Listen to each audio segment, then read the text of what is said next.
우리 세 번째 약속, 오늘 마지막 시간인데, 음, 성경에 참 많은 약속들이 있다고 그랬죠. 참 많은 약속들이 있는데, 아, 수많은 약속들 가운데 하나님께서 하신 약속의 중심, 본질을 보면 예수 그리스도가 그 약속의 중심이라는 것을 우리가 알 수 있어요. 예수 그리스도가 하나님께서 약속하신 가장 본질적인 그분이 주신 약속이 바로 그리스도에 관한 것이라는 것을 우리가 알게 됩니다. 예수 그리스도를 기준으로 해서 구약 성경의 모든 내용 자체가 예수님께서 오실 것이다 라는 것에 대한 기록이라는 것을 우리가 안다면, 하나님께서 우리에게 하신 첫 번째 약속이 그 예수 그리스도 우리에게 보내주시겠다라고 하는, 그러니까 초림이죠. 성육신한 예수 그리스도를, 임마누엘을 한 예수님을 우리 가운데 보내주겠다라는 것이 그분이 우리 가운데 하신 첫 번째 약속이라는 사실이죠. 간략하게 우리가 좀 정리를 해보면, 하나님께서 우리에게 주신 첫 번째 약속, 예수님의 초림이었는데, 예수님께서 실질적으로 우리 가운데 오셨죠. 하나님이 인간을 초월해 계신 하나님께서 하나님 보좌를 내려놓고 우리 인간이 있는 이 땅으로 내려오셨어요. 특별히 베들레헴이라는 하나님께서 예언한 그 장소에 오셨는데, 아무도 이 약속 장소에 오지 않았다라고 성경이 이야기를 합니다. 특별히 우리가 이것을 기록하고 있는 마태복음 2장을 보면 예수님이 오신다라는 소식을 듣고 헤롯 왕은 자신이 왕이었다라는 이 왕좌를 내려놓기를 거부하는 그 욕심 때문에 참된 유대인의 왕이신 예수님께 가서 예배하기를 거부했다라고 이야기를 하죠. 당시 종교 지도자들은 그러면 왜 예수님이 약속하신, 즉 하나님이 약속하신 장소에 가지 못했는가? 그들은 수많은 지식을 가지고 있었어요. 그렇지만 삶이 결여된 그 지식은 결코 나로 하여금 하늘 앞에 예배하도록 만들어주지 않는다라는 사실입니다. 우리가 많이 배우는 것도 중요하고 오랫동안 신앙생활하는 게 참 중요함에도 불구하고 그 지식이 곧 우리로 하여금 하나님을 예배하도록 만들어주지는 않는다라는 거예요. 신앙의 연륜이 신앙의 성숙과 결코 비례하지 않습니다. 그러니까 우리가 얼핏 보면은 신앙의 연륜이 쌓여가면 신앙의 성숙도도 좋아져야 되는데, 제가 좀 약간 비아냥거리는 게 아니라, 우리나라는 어떻게 된 판인지 이렇게 나이가 들어가고, 그리고 우리 흔히 하는 말로 중직자라는 직책을 맡으면 신앙이 이렇게 성숙하는 게 아니라 신앙이 더 떨어지는다라는 느낌을 참 많이 갖게 돼요. 당시 종교 지도자들은 백성들의 어른이었다라고 이야기를 합니다. 어른, 교회의 어른이었다라는 이야기죠. 그런데 오랫동안 교회 어른으로 생활해 오면서 지식은 가득 차 있었지만 그들이 단 한 번도 하나님 앞에 삶으로 예배드리는 것에 대해서 훈련이 되어 있지 않다 보니까, 지식으로만 가득 차 있다 보니까 우리 주님이 약속하신 그 장소에 가서 예배드리지 못했다라는 겁니다.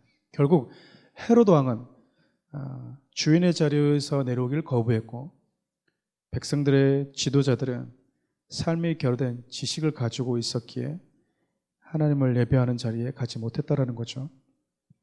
마지막에 여러분, 동방박사는 이 하나님께서 약속하신 장소에 가서 예수님이 이 땅에 오셨다는 것을 세상에 알리는 특권을 누리게 되죠. 어쩌면 우리가 이 동방박사와 같은 이 역할을 감당하는 자들로 부름을 받았어요. 결국 이 땅에 사는 모든 그리스도인들이 헤롯의 삶을 살거나, 예수님의 약속 앞에서 헤롯의 삶이거나 종교 지도자의 삶이거나 동방박사의 삶이거나 이 셋 중에 하나로 나눠진다고 할 수 있겠죠. 결국 첫 번째 약속에, 그리고 첫 번째 약속 장소에 당신의 백성들이 없었습니다. 두 번째 약속은 뭐였었냐면 예수님의 부활이었습니다. 예수님께서 십자가에 죽으시고 난 이후에 내가 3일 뒤에 다시 부활할 것이다. 그리고 부활하실 거라는 약속과 더불어서 갈릴리에서 다시 만나자라고 말씀을 하시죠. 여러분, 예수님께서 십자가에서 분명히 죽으시고 다시 살아난다고 말씀했는데도 불구하고 예수님이 십자가를 지시자 제자들이 다 예수님을 떠나버렸어요. 왜였냐면 그게 두 가지 때문이었는데, 내가 기대했던 예수님의 모습이 아니었던 거야. 그러니까 내가 기대했던 예수님은 이스라엘 유대인의 왕으로서 이 땅에서 그분이 기대하는, 우리가 기대하는 로마 제국에서 독립을 가져다 주는 메시아였거든요. 이 얘기는 우리에게 어떤 교훈을 주냐면, 우리가 예수를 믿어도 내가 원하는 예수님의 상을 찾고 버리지 못하고 믿으면 주님이 우리에게 약속하신 그 약속 장소에 갈 수 없을 뿐만 아니라 주님이 우리에게 하신 말씀도 잊어먹고 살 수 있다는 겁니다. 그러니까 이 땅에 살아가는 많은 성도들이 예수님은 믿는데 그 예수가 성경에서 말하고 있는 예수인가? 내가 만들어 놓은 예수인가? 우리 좀 진지하게 질문해 봐야 됩니다. 그러니까 우리가 흔히 신앙생활하면서 예수님께 시험 들었다라고 하는 것을 우리가 좀 분석해 보면 성경에서 말한 예수가 아니라 내가 기대하는 예수를 믿고 있기 때문에 시험에 빠지는 경우가 참 많습니다.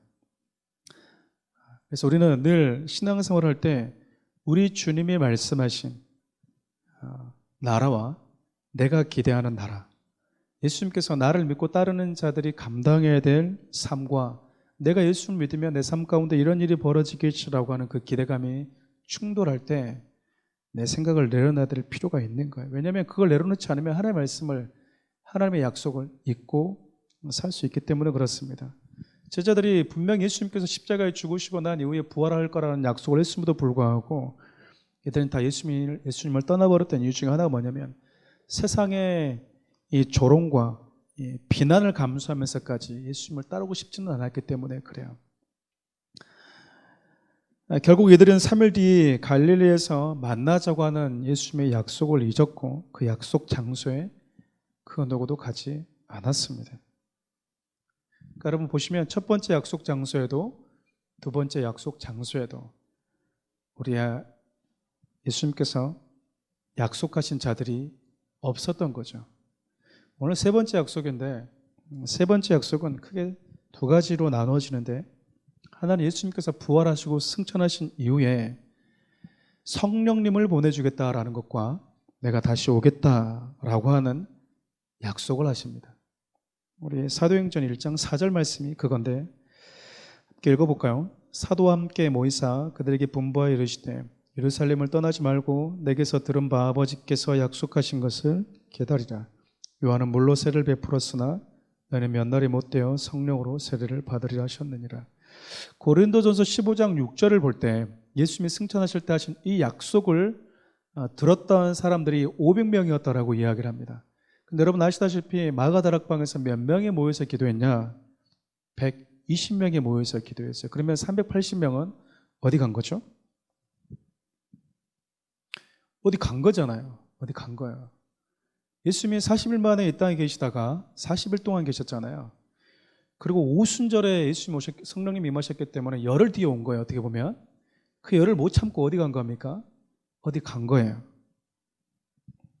분명 예수님이 내 눈앞에서 하늘 위로 올라가는 것을 보았는데도 불구하고 예수님이 그 약속의 말씀을 마음에 새기고 살지 않더라 그 말이야. 보는 것, 경험하는 것이 우리 삶 가운데 믿음화되지 않을 때, 우리가 죽었다가 살아난 자가 와서 말씀을 전한다 해도 우리는 그 말에 귀를 기울이지 않을 수 있습니다. 저는 어렸을 때 이 출애굽기 볼 때마다 항상 의문점이 있었는데 어떻게 홍해를 지나서 바다 마른 땅을 건너서 지났는데도 불구하고 하나님께서 그렇게 행하신 일들을 보았는데도 불구하고 하나님이라는 존재에 대해서 또 하나님에 대해서 이렇게 불평할 수 있을까? 이게 이해가 되지 않았거든요. 예수님이 내 눈앞에서 부활 승천하신 것을 보았는데 어떻게 기다리지 않을 수 있지? 누가복음 16장 20절을 보면요, 부자와 거지 나사로 이야기가 등장하는데, 부자가 이제 음부에 가게 되고 이 나사로가 천국 아브라함 품으로 가게 되죠. 그때 이 부자가 이렇게 아브라함에게 부탁을 합니다. 우리 아직 살아있는 가족들이 있는데 이 가족에게 나사로를 좀 보내주십시오. 그러니까 아브라함이 뭐라고 얘기하냐면 거기에 선지자들이 아주 많이 있다. 부자가 한 번 더 요청을 합니다. 거기 살아있는 선자들 말고 여기 죽어 있는 자들 가운데 살아서 전해주는 자가 있으면 그들이 좀 더 믿지 않겠냐라고 이야기를 하니까 아브라함이 그런 얘기를 하죠.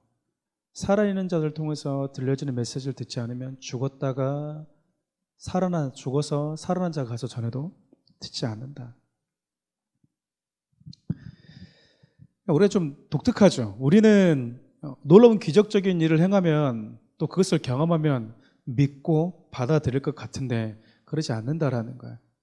그러니까 여러분, 우리는 가끔 그런 얘기를 해요. 청년들을 제가 오랫동안 사역하다 보면 예수님이 강단에서 설교하면 진짜 다 100% 들을 것 같은데, 예수님 말씀해 주면 정말 나는 뭐든지 다 할 수 있을 것 같은데. 근데 여러분, 하나님께서 세우신 교회의 리더십을 통해서 전달되어지는 메시지를 듣지 않고 순종하지 않는 사람은요, 예수님이 강단에 서서 설교해도 안 듣습니다. 어떻게 그런 일이, 실질적으로 예수님께서 복음시대, 신약시대 때 말씀을 전했을 때 안 듣는 자들이 많이 있었잖아요. 오히려 대적하는 세력들이 많이 있었잖아요. 살아있는 하나님의 말씀, 즉 다시 말하면 선지자들 통해서, 리더십들 통해서 주어지는 메시지를 듣고 회개하지 않으면 죽었다가 아무리 살아난 자가 말씀을 전한다 해도 듣지 않는 게 우리 인간의 연약함이라는 겁니다. 그만큼 예수 그리스도의 승천과 놀라운 이적을 보았음에도 믿음화되지 않을 때 우리는 380명처럼 우리 주님이 머물러는 장소에 머물지 않을 수 있다는 거예요. 성령님을 약속하셨음에도 불구하고 그 약속에 참여했던 사람은 120명이 전부였다는 거죠. 예수님께서 승천하시면서 성령님과 더불어서 그 마지막으로 하신 약속이 재림의 약속이었습니다. 내가 다시 오겠다라는 약속이었어요.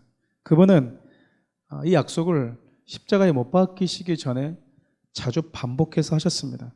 그리고 요한복음 14장 2절에서 3절 말씀을 함께 읽겠습니다. 내 아버지 집에 거할 곳이 많도다. 그렇지 않으면 너희에게 일렀으리라. 내가 너희를 위하여 거처를 예비하러 가노니 가서 너희를 위하여 거처를 예비하면 내가 다시 와서 너희를 내게로 영접하여 나 있는 곳에 너희도 있게 하리라.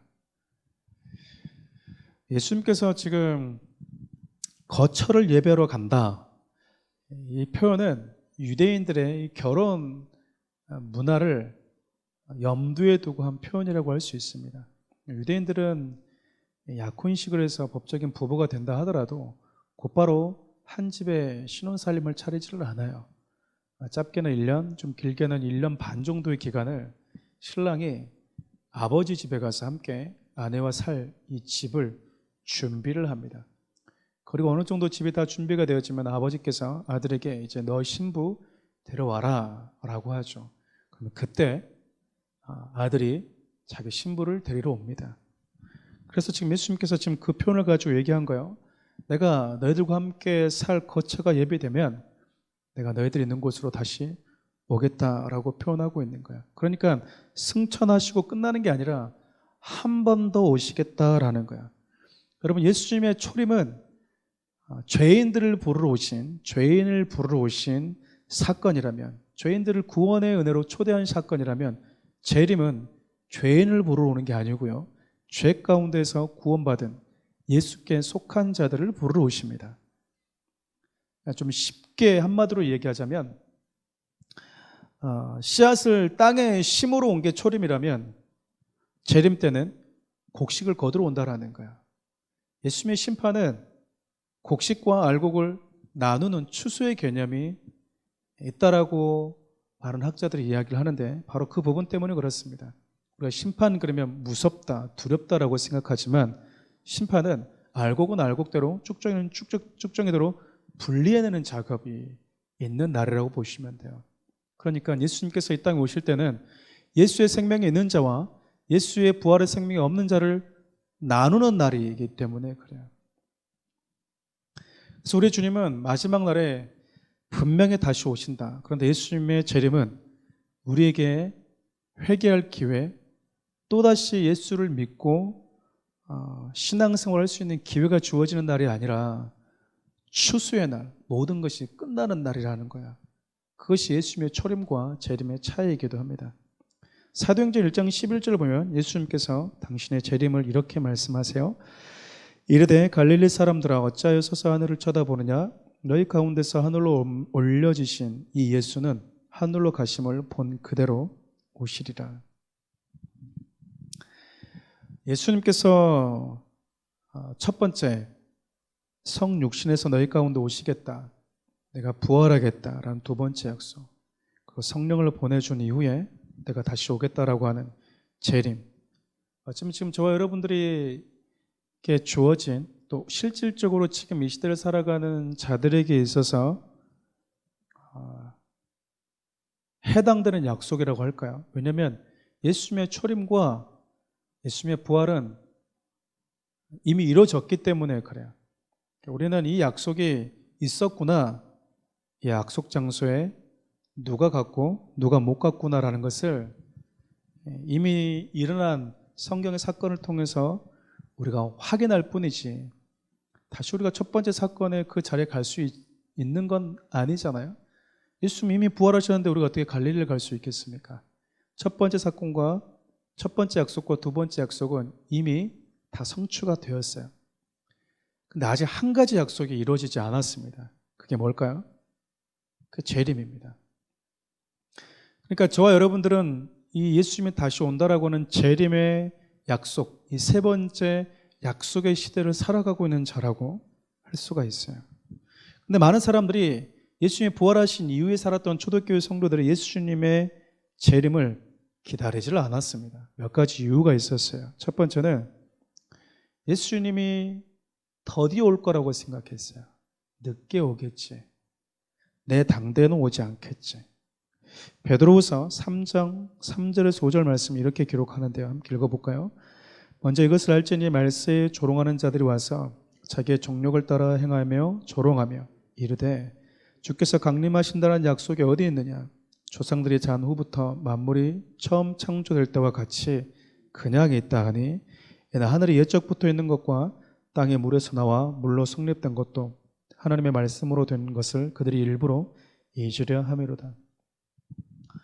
예수님이 더디 오기 때문에 너희들 예수님이 오시면 놀라운 일들, 세상이 끝난다고 하는데 지금 하늘이 그대로야, 아무 일이 벌어지고 있지 않아 라고 사람들이 조롱했다라는 거예요. 여러분, 예수님께서 저와 여러분들을 찾아오시는 순간은 크게 두 가지 경우가 있습니다. 첫 번째는 종말의 사건인 거죠. 예수님 우리를 찾아오시는 시간.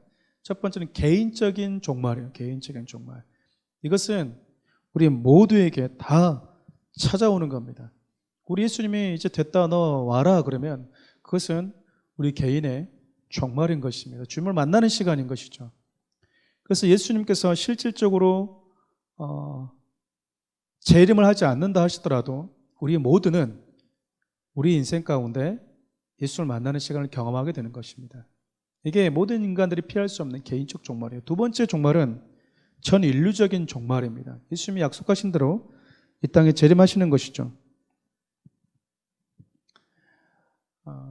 예수님이 만일 재림하신다면 우리는 이 상황 속에서, 이 시대 속에서 우리 주님의 얼굴을 만나겠지만 예수님이 재림하시기 이전에 우리 개인적인 인생의 종말을 경험한다면 그거 역시 우리가 다른 모습으로 주님을 만나는 날이 될 거예요.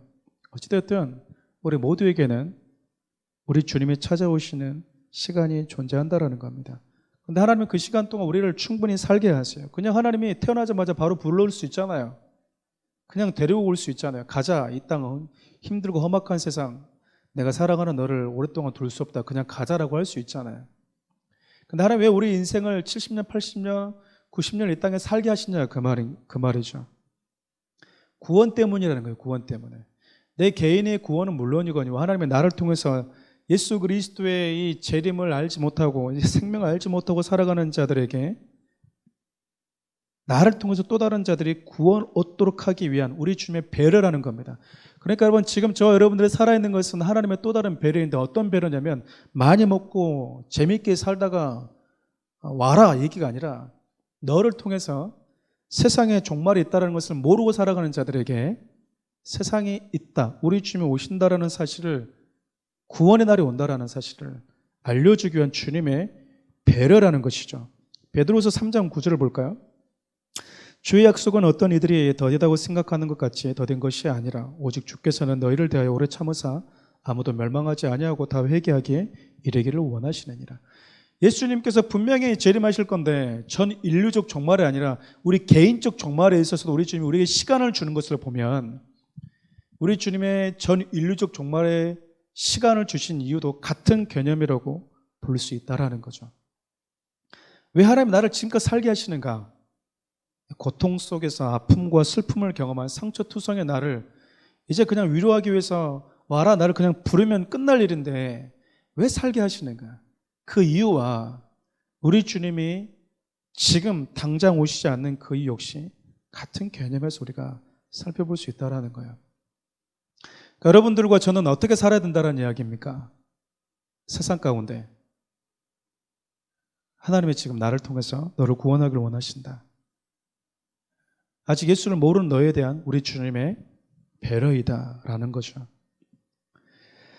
예수님의 재림을 기다리지 않았던 또 다른 이유가 뭐냐면 관심이 없기 때문에 그렇습니다.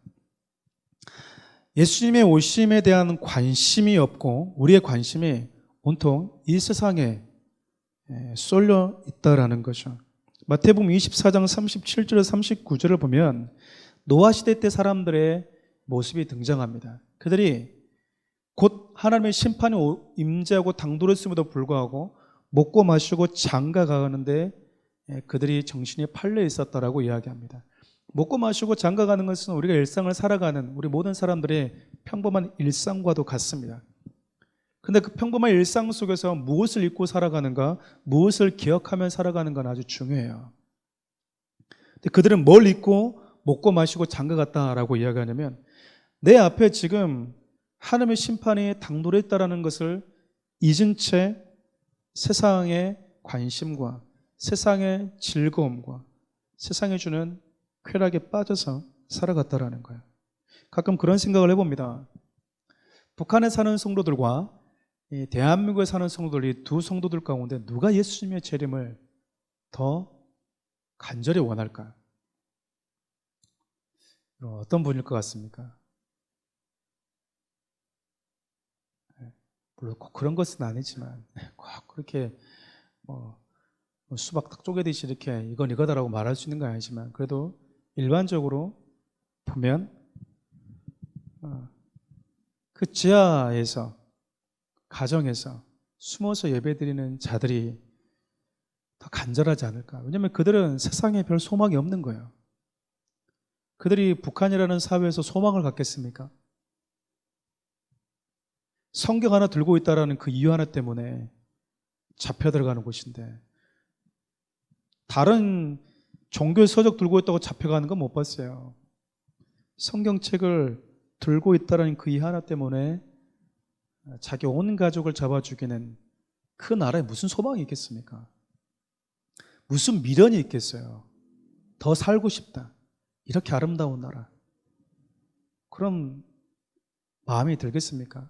근데 대한민국은 상대적으로 살기가 너무 좋은 거예요. 하고 싶은 것도 너무나 많고. 우리 예수님이 지금 온다고 하면 여러분 마음은 어떨 것 같습니까? 네, 지금 올게 그러면 우리 두 팔 들어서 웰컴 이렇게 할 것 같습니까? 아니면 just a moment 잠깐만 이라고 할 것 같습니까? 좀 부끄러운 얘기지만 저는 잠깐만 그랬습니다. 결혼하기 전에 대학교 때 장가는 가고 우리 주님 왔으면 좋겠습니다라고 기도했더니 우리 주님이 장가뿐만 아니라 우리 아이들까지 보게 해주셨는데, 그러니까 우리의 관심이, 우리의 소망이 하나님 나라에 없는 거예요. 자꾸 이 세상이 너무 즐거운 거죠. 이 세상의 재리, 이 세상의 즐거움에 너무 빠져 있다 보니까 관심이 주님이 오신다는 약속을 잊어버릴 정도로 취해 있다라는 거예요. 가끔 우리 약속 잊어버릴 때 있지 않습니까? 가끔씩 이제 그 TV 같은 데 보면 막 나이트클럽에서 춤추고 술 마시다 보면, 야, 너 몇 시 누구 만나 그랬잖아. 헉, 맞다. 뭐예요? 춤추고 놀다가 잊어버렸다라는 거잖아요. 너무 재밌어가지고. 우리가 그렇다니까요. 우리가. 세 번째로 왜 예수님을 기다리지 않을까? 내가 그리스도의 신부라는 사실을 아차 잊고 살아갑니다. 아차 잊고 살아가요. 내가 신분이 누구인지를 잊고 사는 거죠.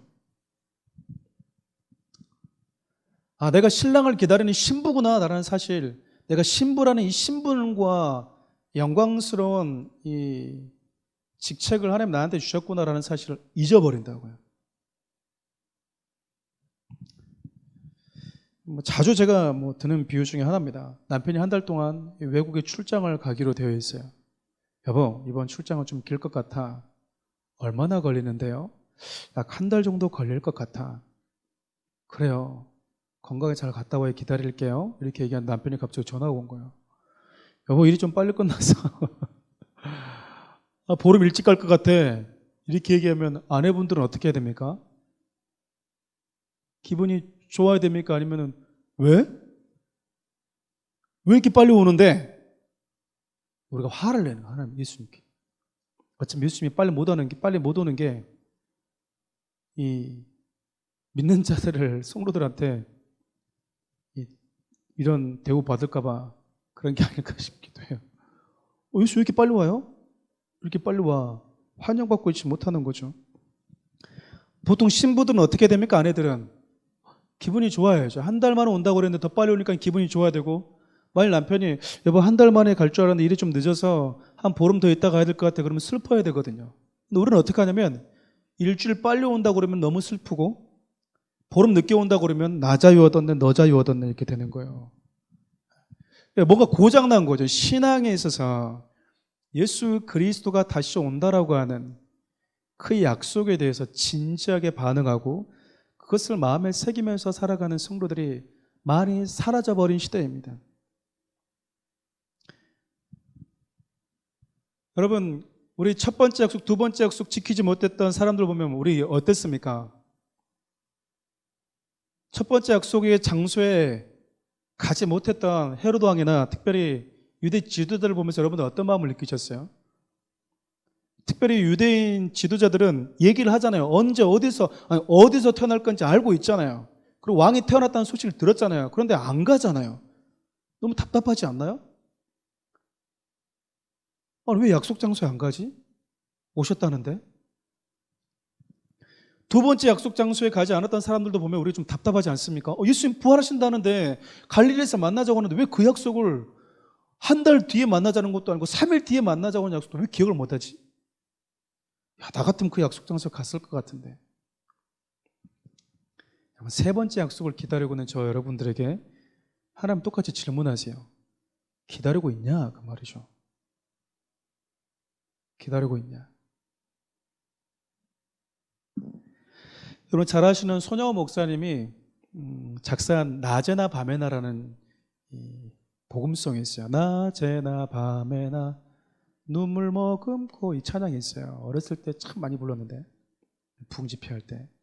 거기 가사에 몇 절인지는 정확히 기억이 안 나지만 어떤 가사가 있냐면, 먼 하늘 이상한 구름만 떠도 행여나 내 주님 오시는가 해. 이 가사가 있어요. 그러니까 이 목사님의 눈에는 이상한 구름이 딱 뜨면 우리 주님 오시려나? 주님 오시는 날인가? 이렇게 생각했다는 거예요. 그러니까 이분은 늘 마음에 새기고 살았다는 걸까요? 우리 주님 오시는 것, 오신다고 했다는 거. 근데 요즘 성도들은 어때요? 이상한 구름 뜨면 복권 사죠, 복권. 로또 산다고, 로또 복권 사러 간다고. 구름이 특이한데? 복권 사러 가야 되겠네? 이렇게 한다고. 생각이 너무나 다르잖아요. 어떤 사람은 이상한 구름이 뜨면 주님 오신다고 했는데 오늘이 그날인가? 이렇게 생각하는 성도가 있는가 하면, 어떤 사람은 이상한 구름 뜨면 복권 사야지 생각하는 건 뭐의 차이냐 그 말이에요. 이 시대를 살아가는 그리스도인들의 가장 큰 비극 중에 하나는 신부된 성도가 신랑을 기다리지 않는 시대가 되어져 가고 있다는 거예요. 그리고 신랑이 온다고 그랬을 때 그 소식이 반갑고 기쁜 소식이 아니라 그냥 미답답한, 좀 불편한, 대놓고 싫어할 수는 없지만 왠지 기분이 찝찝한 그런 소식으로 성도들에게 다가가고 있지는 않은가. 세상에 주는 즐거움과 화려함에 온통 우리 시선을 빼앗긴 채 살아가다 보니까 우리가 누구에 속한 사람인지, 내가 누구의 신부인지 잊고 살아가는 거죠. 그래서 주님이 다시 오신다라는 말만 들어도 부담이 되는 거예요, 이제. 우리 안에.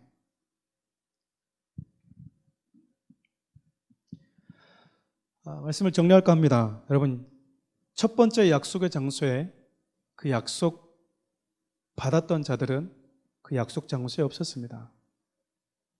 두 번째, 우리 주님이 하신 그 약속 장소에도 제자들은 없었습니다. 세 번째 약속하는 그 시간과 여러분의 삶의 자리에 우리가 그러지 말라는 법이 있을까요? 세 번째 약속이라는 강의를 준비하면서 그런 마음을 해보았습니다. 과연 우리는 첫 번째, 두 번째 그 약속을 받았음에도 그 약속 장소에 가지 않았던 자들과 다른 반응을 할 수 있을까? 아니면 우리도 똑같이 우리 주님이 오셨는데, 우리 주님 재림하셨는데 전혀 준비되어 있지 않은 채 우리 주님을 만나게 되지는 않을까? 여러분 스스로에게 질문을 던져봤으면 좋겠습니다. 나는 과연 우리 주님이 오신다는 그 약속을 마음에 새기고 그분의 다시 오심을 기다리면서 살아가는가? 우리 요한계시록 22장 20절 말씀을 다 같이 한 번 더 읽어볼까요? 이것들을 증언하신 이가 이르시되 내가 진실로 속히 오리라 하시거늘 아멘. 주 예수여 오시옵소서. 예수님께서 이렇게 말씀하세요. 내가 속히 가겠다 너희들에게. 그럴 때 그때 요한계시록 시대에 살았던 초대교회 성도들은 아멘, 주 예수님 어서 오십시오. 이 얘기는 뭔 말일까요? 주님 준비되어 있습니다, 기다리고 있습니다, 그 말이잖아요. 근데 우리는 주님을 향해서 우리 주님이 속히 가겠다라고 하면 더디 오시옵소서, 더디 오시옵소서, 천천히 오시옵소서. 우리 주님이 내가 가도 되겠니? 준비됐니? 준비가 안 되어 있는 거야. 어쩌면 우리 주님이 재림이 더딘 이유 중에 하나는 우리가 준비되어 있지 않기 때문이 아닐까 싶어요. 이미 결혼식장에 손잡고 들어가야 되는데 아직까지 신부가 단장에 안 되어 있기 때문에 그렇게 어리숙하고 준비가 덜 된 당신의 신부를 배려하기 위한 주님의 또 다른 사랑의 배려가 아닌가 싶다고요. 그분에게 있어서는 배려지만 우리에게 있어서는 부끄러운 거라고요. 그렇지 않습니까? 신랑을 기다리지 않는 신부, 과연 신부의 자격이 있나? 신랑을 기다리지 않는 신부, 성도가 과연 참 그리스도인인가? 예수 그리스도의 다시 오심을 소망하지 않고 고대하지 않으면서 살아가는 성도들에게 과연 하나님의 나라가 소망이라고 과연 그들은 담대하게 말할 수 있는가? 저와 여러분들은 세 번째 약속을 받은 자들입니다. 그리고